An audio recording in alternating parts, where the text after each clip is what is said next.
নমস্কার বন্ধুরা, আমরা বেসিক পড়ার পরে এখন কিভাবে ফলিত সিদ্ধান্ত গ্রহণ করব, মানে জ্যোতিষ বিচার করব, কুষ্ঠি বিচার করব, সেইগুলোর যে ফর্মুলাগুলো, রুলসগুলো, সেগুলো আমরা পড়ছি এখন।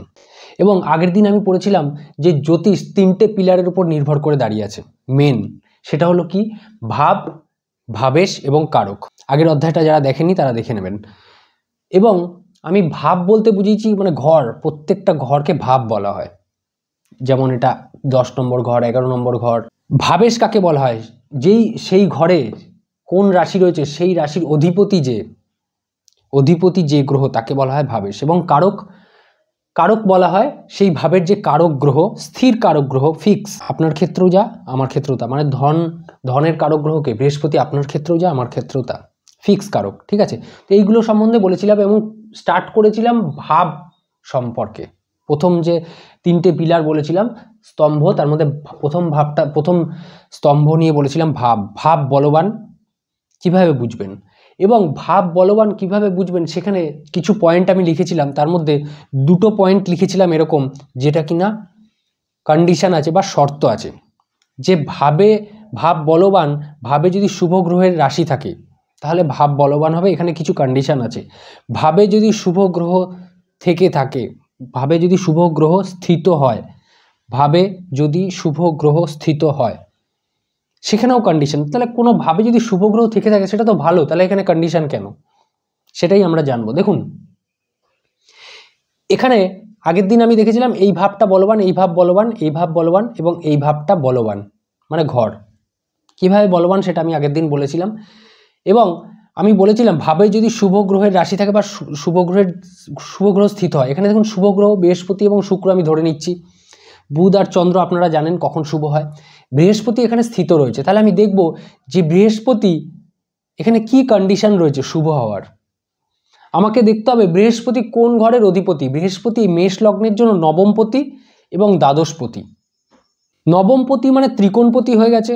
আপনারা যারা আমার ভিডিও দেখেননি যে তাৎকালিক শুভ গ্রহ অশুভ গ্রহ কোনগুলো, সেই ভিডিওটা দেখবেন। আমার চ্যানেলের নাম দেবেন, তারপর লিখবেন তাৎকালিক শুভ গ্রহ এবং অশুভ গ্রহ, তাহলে আমার ভিডিওটা চলে আসবে। তাৎকালিক শুভ গ্রহ এবং অশুভ গ্রহ এবং নৈসর্গিক শুভ গ্রহ এবং অশুভ গ্রহ, এগুলো যদি আপনারা না জেনে থাকেন তাহলে কিন্তু এগুলো বুঝতে অসুবিধা হবে। এতদিন যে বেসিকগুলো পড়িয়েছি সেই বেসিকগুলো কিন্তু এখন কাজে লাগবে।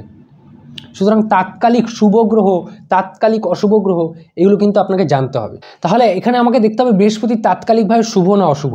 তাহলে নবমপতি হওয়ার জন্য বৃহস্পতি এখানে তাৎকালিকভাবে শুভ গ্রহ। বৃহস্পতি শুভ গ্রহ, তাহলে বৃহস্পতি যেখানে স্থিত হবে সেই ঘরটাকেও শুভ করবে, বলবান করবে, তাই তো? তাহলে বৃহস্পতি মেষ লগ্নে রয়েছে, মেষ লগ্নে মেষ রাশিতে রয়েছে, তাই তো? এইখানে তার মানে এই ঘরটা বলবান করছে। এবং গ্রহ যেই ঘরে দৃষ্টি দেবে সেই ঘরটাও বলবান। শুভ গ্রহ যেই ঘরে দৃষ্টি দেবে সেই ঘরটাও বলবান হবে। অর্থাৎ বৃহস্পতি এখানে রয়েছে, তাহলে এখানে আমি কাটা চিহ্ন দিয়েছিলাম, কারণ এটা আমি বলেছিলাম পরে বলবো। তাহলে বৃহস্পতি এখানে শুভ মেষ লগ্নের জন্য, তাহলে এখানে এই ঘর বলবান হয়ে গেল।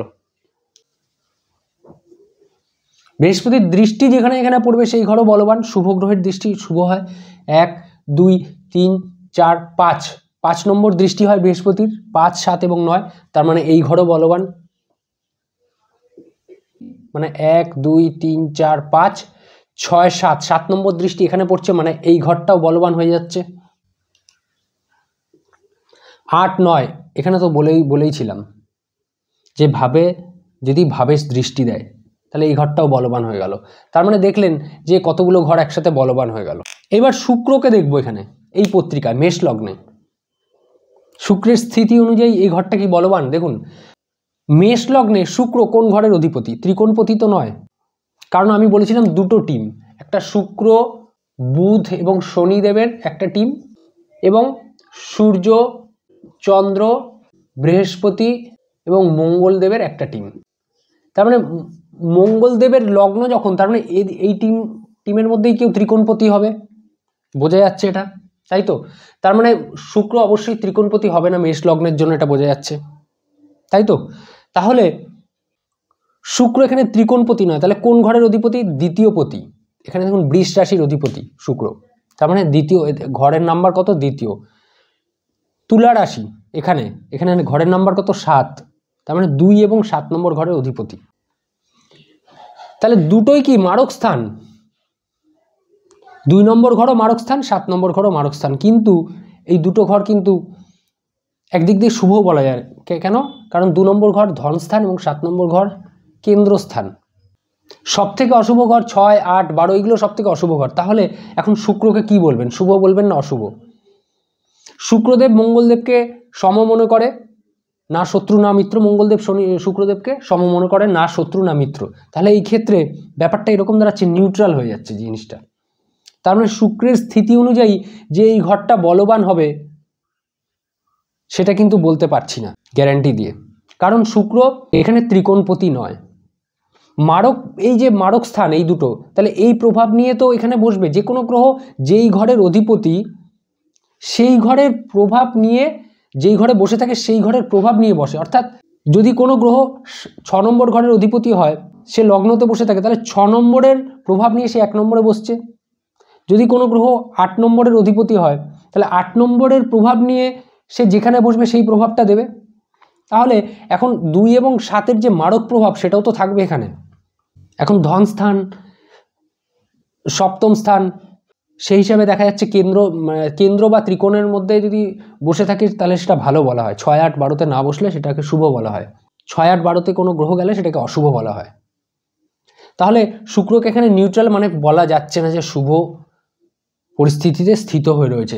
এখন দেখা যাক, আমি যদি এই লগ্নটাকে চেঞ্জ করে দিই, আমি এটাকে যদি ধরে নিই তুলা লগ্ন ধরে নিই, অর্থাৎ নাম্বারগুলো আমি চেঞ্জ করে দেবো, বৃষ লগ্ন আমি ধরে নিচ্ছি, ঠিক আছে?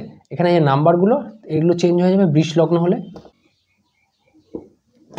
তাহলে এখন আমি যদি এটা বৃষ লগ্ন ধরে নিই, তাহলে এখানে কি 1 নম্বর লেখা হবে, 2, 3, 4, 5, 6, 7, 8, 9, 10, 11, এটা 12 নম্বর ঘর। এখন দেখুন বৃহস্পতি কোন ঘরের অধিপতি? বৃহস্পতি এখানে অষ্টমপতি। দেখুন এখানে কি হয়, ধনুরাশি হয় এই ঘরটায়, এখানে মীন রাশি এবং একাদশপতি। একাদশ আমরা বলেছি 3, 6, 11 এগুলো অশুভ বলা হয়, অশুভ ঘর বলা হয়। অষ্টমপতি এবং একাদশপতি দুটোই অশুভ ঘর বৃহস্পতির ক্ষেত্রে। এখন বৃহস্পতি ধরুন বসে রয়েছে মেষ রাশিতে, তাহলে কিন্তু এই স্থিতিটা শুভ বলা হবে না বৃহস্পতির, কারণ বৃহস্পতি এখানে বসে রয়েছে এই দুটো ঘরের প্রভাব নিয়ে এখানে বসে রয়েছে। অষ্টমের প্রভাব এখানে আসবে, এখানে যে স্থিত হয়ে রয়েছে, তার মানে এই প্রভাবটা বৃহস্পতি এখানে শুভ বলা যাবে না। তখন স্থিতি অনুসারে এখানে যে লিখেছিলাম, ভাবে যদি শুভ গ্রহ স্থিত হয়, ভাবে যদি শুভ গ্রহের রাশি থাকে, তাহলে অষ্টম ঘর তো এমনি অশুভ, এই ঘরের অধিপতি তো এমনি অশুভ হয়ে গেল, তাহলে ভাবে শুভ ঘরের রাশি থেকে লাভটা কি হলো? সুতরাং এখানেও যে কন্ডিশনটা আসছে সেটা আপনারা বুঝতে পারছেন। এখন শুক্র এখানে লগ্নপতি এবং ষষ্ঠপতি, রোগ ঋণ শত্রুর অধিপতি। এখন শুক্রর স্থিতি এখানে যেহেতু রোগ ঋণ শত্রুর অধিপতি শুক্রদেব, তাহলে এর শুক্র যেখানে বসবে লগ্নের প্রভাব নিয়েও বসবে, আবার ষষ্ঠের প্রভাব নিয়েও বসবে। এখন যেহেতু শুক্র লগ্নপতি, ত্রিকোণপতি, তাই শুক্রের স্থিতি এখানে কিন্তু শুভই বলা হবে। মানে এই ক্ষেত্রে শুক্র এই ঘরটাকে বলবান করবে। হ্যাঁ, এখন বৃহস্পতির দৃষ্টি এখানে পৌঁছাচ্ছে, এটা ধনুরাশির ঘর, অবশ্যই এই ঘরটা বলবান এমনিও করবে। যদি শুক্র এখানে স্থিত নাও হতো, তাহলে বৃহস্পতির দৃষ্টি যেহেতু এখানে পৌঁছাচ্ছে, নিজের ঘরে দৃষ্টি পৌঁছাচ্ছে। আমি একটা ফর্মুলা, যে একটা সূত্র বলেছিলাম কি, ভাবেশ যদি ভাবে দৃষ্টি দেয়, ভাবেশ মানে কি, সেই ভাবের অধিপতি যদি সেইভাবে দৃষ্টি দেয়, মানে নিজের ঘরে যদি কোনো গ্রহ দৃষ্টি দেয়, তাহলে এটা ধনুরাশির ঘর, এখানে বৃহস্পতি দেখুন দৃষ্টি পড়ছে। তাই যতই তার স্থিতি অনুযায়ী অশুভ হোক, দৃষ্টিতে কখনো অশুভ হবে না, দৃষ্টিতে সবসময় নৈসর্গিক প্রভাব থাকবে। আমরা তাৎকালিক হিসাব করে দেখব না, দৃষ্টিতে কিন্তু সবসময় নৈসর্গিক প্রভাব থাকবে। বৃহস্পতির যতই অশুভ হোক, তাৎকালিকভাবে দৃষ্টিতে শুভতা থাকবে। তাই এই ঘর যদি শুক্র নাও থাকতো তাহলেও বলবান, যদি বৃহস্পতির দৃষ্টি নাও পড়তো বৃষ লগ্নের ক্ষেত্রে, তাহলে এই ঘর বলবান। তাহলে যদি মেষ লগ্ন হয়, তাহলে মেষ লগ্নের ক্ষেত্রে আপনারা দেখলেন যে, যদি এটা মেষ লগ্ন ধরে নিই আমি, এটা 1 নম্বর, 2, 3 নম্বর, 4, 5, 6, 7, 8, 9, 10, 11, 12, মেষ লগ্নের ক্ষেত্রে দেখা যাচ্ছে এখানে এই ঘরটা বলবান, এই ঘর বলবান, এই দুটো ঘর, এই চারটে ঘর তো আগের দিনই বলেছিলাম বলবান, এই ঘরটা এবং এই ঘরটা, তার সঙ্গে এই ঘর বলবান হলো মেষ লগ্নের ক্ষেত্রে, এই ঘর বলবান হলো, এই ঘর বলবান হলো, এই ঘর তো ছিলই, তার মানে কি অর্ধেক ঘর তো বলবান হয়েই গেল এই ক্ষেত্রে। তাহলে চিন্তার বিষয় কি? তো আশা করি আপনাদের বোঝাতে পারলাম। আপনারা জিনিসটা, ভিডিওটা যদি মনে হয় তাহলে বারবার দেখবেন, দরকার হলে ভিডিওটা ডাউনলোড করে বারবার দেখুন, রিপিটেডলি দেখুন। আপনারা রিপিটেডলি তো দূরের কথা, এমন অনেকে রয়েছেন যে ভিডিওটা স্কিপ করে দেখে নেন, কেটে দেখে নেন, লাস্টের একটু অংশ দেখে নিলেন, বা খুঁজে কোন জায়গাটা আমি জিনিসটা বলেছি সেটা খোঁজার চেষ্টা করেন, যার ফলে কি হয়, এমন কিছু মূল্যবান তথ্য আপনাদের মিস হয়ে গেল। হ্যাঁ, আপনাদের ডাউনলোড করে রাখলে কি হবে, আপনি পরেও সেই জিনিসটা বারবার দেখলেন। কোনো জিনিস মনে হচ্ছে কোনো কথা এই জায়গাটা আবার শোনা দরকার, সেটা ব্যাকওয়ার্ড করে দিন, ব্যাকওয়ার্ড করে আবার শুনুন।